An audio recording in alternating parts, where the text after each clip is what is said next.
If you have ever been in court, I know Stephen probably has. I've only had, apart from a failed jury service, I was in court once. It was with work, and it wasn't the kind of court, it's a small claims court. But there was the one side, I was the kind of the defendant, and there was the other people who were prosecuting, and then there was, I'm not even sure who it was, but some kind of judge there. And he asked us to give our accounts and to tell him what had happened. And then he made his judgments. Unfortunately, I lost. It was a long time ago, and I can't really remember too many of the details. But it's the only time I've been in court. But that's the scene that we have before us in Acts 24. We have Paul in court. He had been on his way to Jerusalem. He'd been wanting to go there for years and years. He'd been collecting gifts from the churches wherever he'd gone to support the church in Jerusalem. And so he went to Jerusalem. Many people warned him not to go because it was dangerous, because he was seen as very anti-Jewish. But still his heart was to go. And so he came to Jerusalem. You see that in the preceding chapters. And it wasn't long before he got into trouble and was arrested and had to give a defense for why he was doing what he was doing. You see, Acts is the story of God reaching out to the world with the gospel, taking it from Jerusalem to the other parts of the world. And Paul in particular was given the role of talking to the Gentiles, but talking to kings and people in authority. You can read that in Acts chapter 9. And when he comes to Jerusalem, he's brought before all sorts of different people. He's brought before a crowd who wanted to lynch him.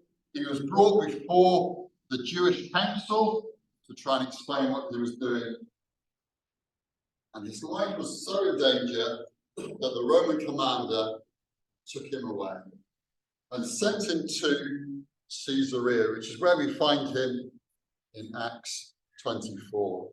You see, the commander had found out that Paul was a Roman citizen, and he didn't know what to do with him.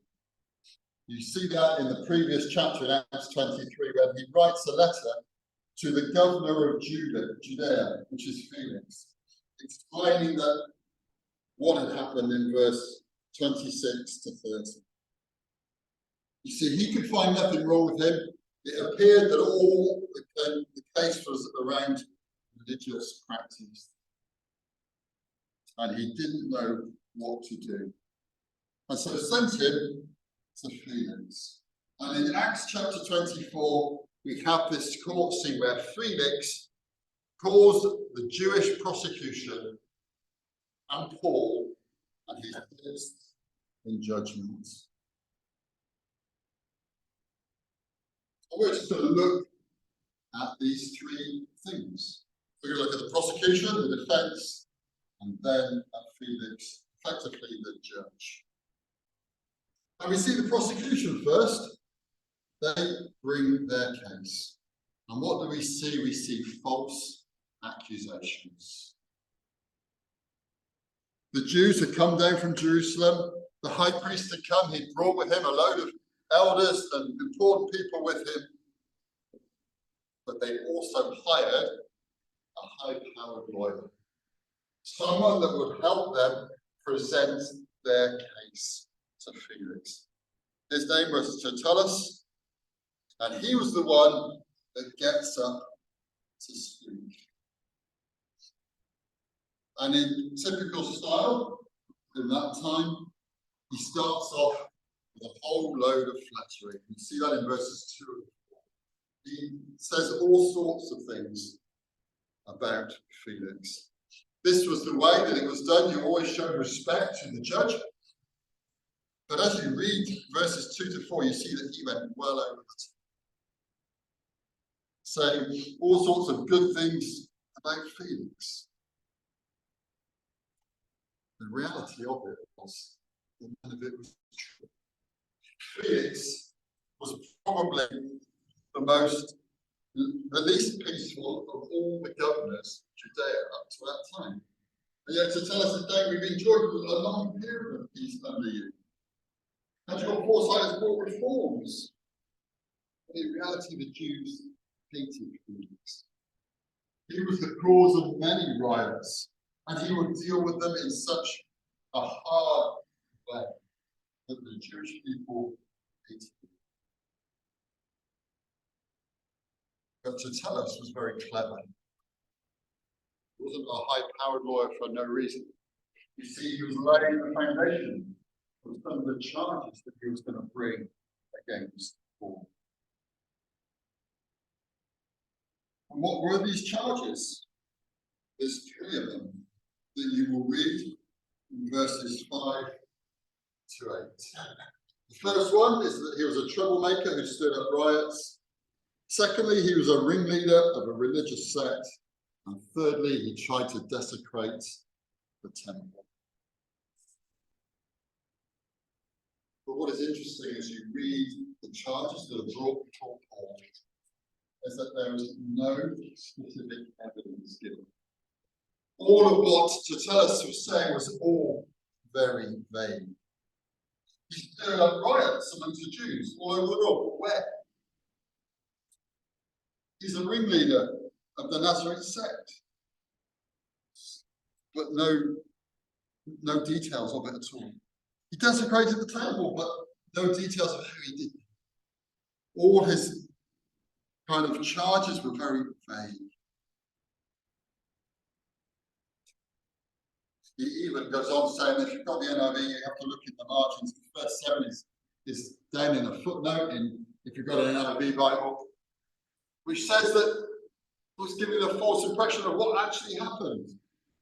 That we seized Paul because he'd done these things, but your Roman commander took him out of our hands and brought him to you and said, we've got to come to you. But if you read the previous chapter, you'll see that this is the reverse.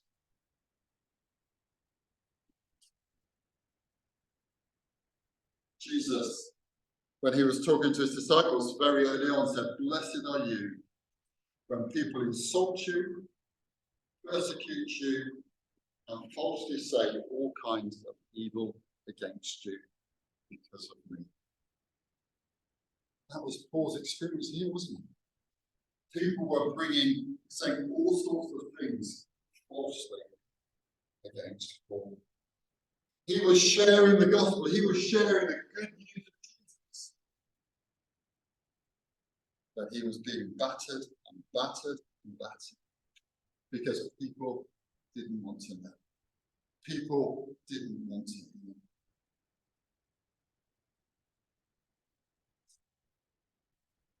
We were thinking earlier of those activities that you're starting off again here in Calm, where you want to share the gospel with those in the community roundabouts. I wonder what response you'll get. I wonder too what your response would be if you experienced healing. If people start saying to you, as you share with them, that they accuse you falsely of things. They say things that are hurtful, that are spiteful. What's your response? If you take the Barnabas Aid magazine or Details or Open Doors or something like that, you'll see all over the world there are many, many Christians who experience just this and are prepared to stand up for their faith. How often we here in this country when we find it difficult, when people start coming against us, we start to clamour, that we start to take the easy road, that we don't want to cause offence, we don't want to suffer. You see, Paul stood up for what he believed.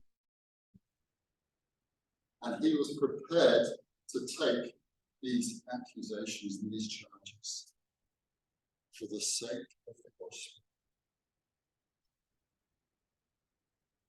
I trust that will be true for you here, will be true for me in Swindon as well, that we will be willing to stand for what we believe, even when life gets difficult and when life gets tough.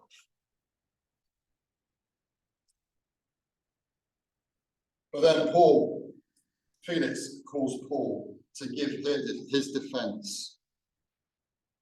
And here we see faithful answers. Paul responds to each of these accusations in turn. In verses 11 to 13, we read of his response to the charge of stirring up riots. He denies the charge completely. I've only been here for a few days, and nobody found me arguing or stirring up a crowd. They cannot prove these charges to you. You see, in Roman law, people who were bringing charges had to be present when they brought their charges, and Paul knew that. And no one had come to talk about what is happening in Jerusalem because nothing happened. And it was only the people from Jerusalem that had come to charge. In verses 12 to 16, we read his response to point 2 about he's the ringleader of a Nazarene sect. Here, Paul does something slightly different. He kind of admits it. But notice the language that he uses when he responds to that charge. I admit in verse 14 that I worship the God of our ancestors. I worship God. It's the same God that the Jews worship. It's the same God that Ananias worshipped. It's the same God that all the elders worship. It's the God of our ancestors. And then he goes on. I believe everything that is in accordance with the law and that is written in the prophets. I believe the Bible. I believe God's words, just as these people believe God's word. I have the same hope, he goes on to say, in God, that's based on the resurrection of everyone. We have been thinking about that as we've taken the bread and the wine and the resurrection that gives us life. That is the hope that we have in the gospel, that Jesus died and he rose again. And Paul has that same hope. And I strive, verse 15, to live for Jesus, just as these men do. He's identifying with the Jewish people. So how on earth, if I believe the same as them, if my faith is based on the same things that their faith is, it can't be the same. How can I be a ringleader of a sect? This is what we all believe. This is what we all stand for.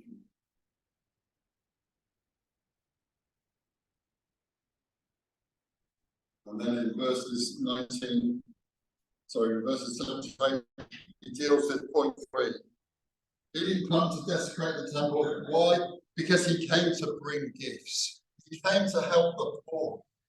He came to help those that were in need. He went through the processes that needed to be so that he was clean as he went into the temple. You can read that in the previous chapters.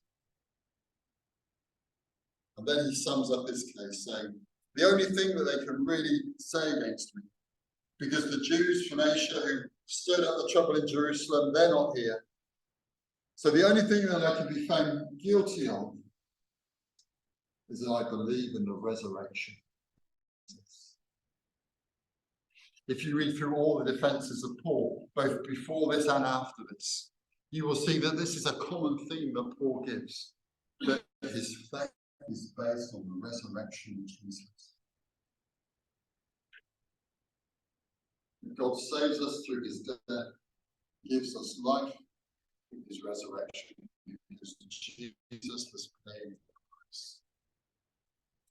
And that is the hope that Paul has. And I trust that each one of us here has that same hope, that we believe in Jesus, who died and rose again, so that we can be made right with God. We were looking at that in 1 Peter. That is the hope of the gospel. Is that your hope this morning? Do you believe that yourself?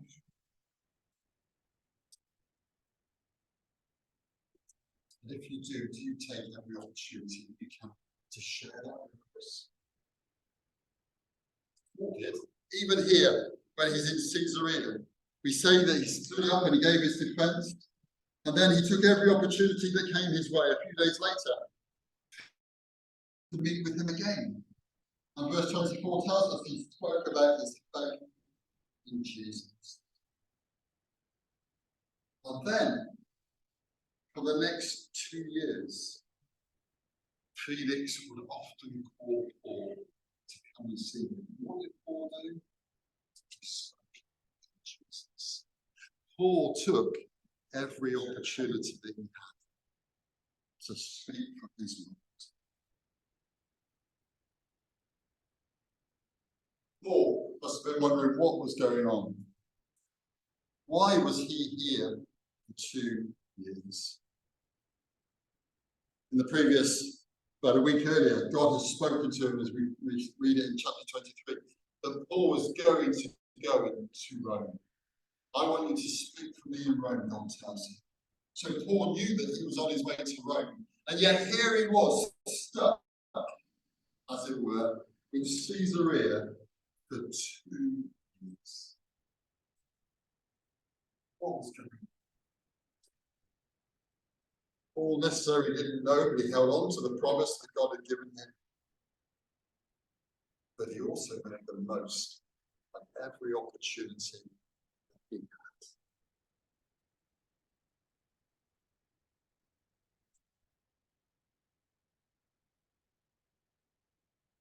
So we make the most of the opportunities that we have. When we meet with people at work or in our homes or in our communities, or when people come in here, do we make the most of the opportunities to speak to Jesus? Or do we just keep things very general and very kind of nice and true British style, talk about the weather, we'll talk about sport, we'll talk about your garden or whatever it might be? Do we keep our conversations to things that are safe and do we make the most of every opportunity to speak for Jesus?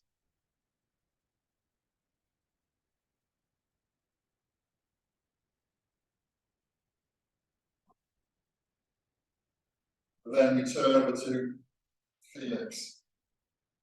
He was the one that was hearing both the prosecution and the defense. And then from verse 22, we get Felix's response. And here we see a foolish attitude. Because what did Felix do? Verse 22. He adjourned the proceedings. Basically, he put it off. He didn't know what to do. In fact, he didn't know what to do. Because he knew what was right. Because verse 22 tells us that Felix was well acquainted with the way. He knew what Paul was talking about. He would have known what Christianity was about. He would have followed what was happening in the province in which he was a governor. He was in charge of the whole region, and he would have known what was happening in Jerusalem. He would have known what was happening with Paul. He would have known what was happening with the church. He would have known the truths of the gospel. He knew what was right. He knew the facts, but he didn't do anything about it. He put it off. You see, Felix knew that Paul was innocent. His commander had already told him that.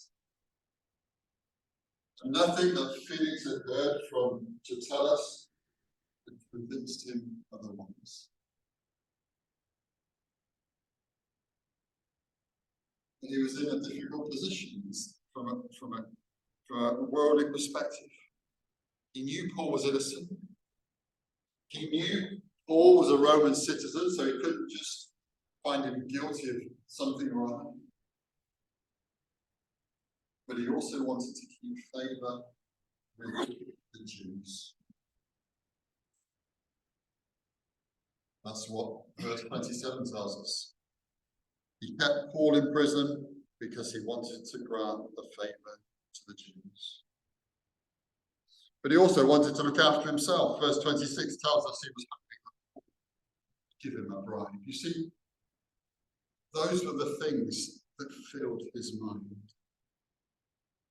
That was the condition, the situation that he was in. And so he put things off, hoping it would sort itself out, that he would get what he wanted. He would get more money from Paul. He would keep the Jews happy. That everything would be kind of kept as it was. He didn't want to disrupt the situation. And so he put it on. He put it off despite knowing the facts. But he also put it off when his heart was still. Because a few days later, Felix called for Paul again because his wife, Drusilla, also wanted to hear from Paul. It's interesting to know that a little bit about Felix and Drusilla. Felix basically stole Drusilla from somebody else.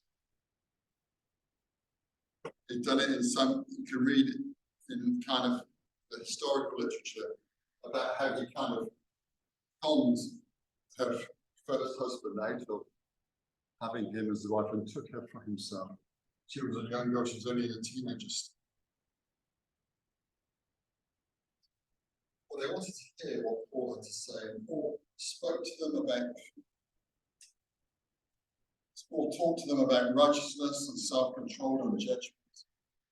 He talked to them about the good news of the gospel, that Jesus saves, that we can be right before God through what Jesus has.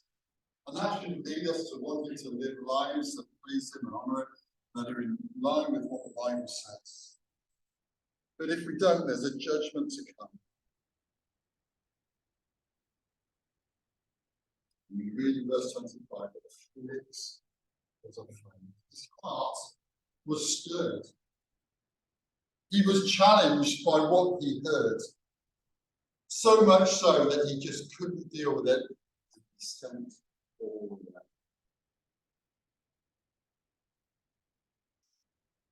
And when I find it convenient, he says, I will send for you again.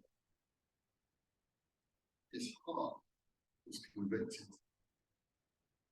And yet he did nothing about it. And he sent all away. And he obviously saw Paul lots of times subsequently. But his heart was never stirred by the sin. I wonder this morning whether you feel that God is speaking to you. Maybe you have come regularly to the church here. Maybe you read your Bible regularly. You know what the gospel is. But you haven't done anything about it. Maybe even you're feeling convicted. Maybe you can hear God speaking to you, saying, come to me. Put your trust in me. Seek my forgiveness. And yet, we're not doing anything about it. You see, the whole tragedy of Acts 24 isn't that Paul was in prison. It isn't that Paul had to defend himself with his friends. The tragedy is that Felix kept putting things off and off and off. And we never ever read Felix coming to put his faith in the Lord Jesus Christ. He missed his opportunity. The worst thing that can happen this morning is that you miss your opportunity to respond to the good news of the gospel as you hear God speaking to you. As we thought about his death, as we thought about what that means for us, that we can be in a right relationship with God, that we have that hope of heaven. That is the good news that comes out of this. But don't be the one that puts it off. Be like Paul, who's prepared to stand for truth because it's made such a difference in Paul's life. He was prepared to suffer all sorts of things because he knew he had that hope, eternal life. And I trust that each one of us here this morning will also have that hope. And that you won't put it off having come to that point. We're going to sing as we finish to remind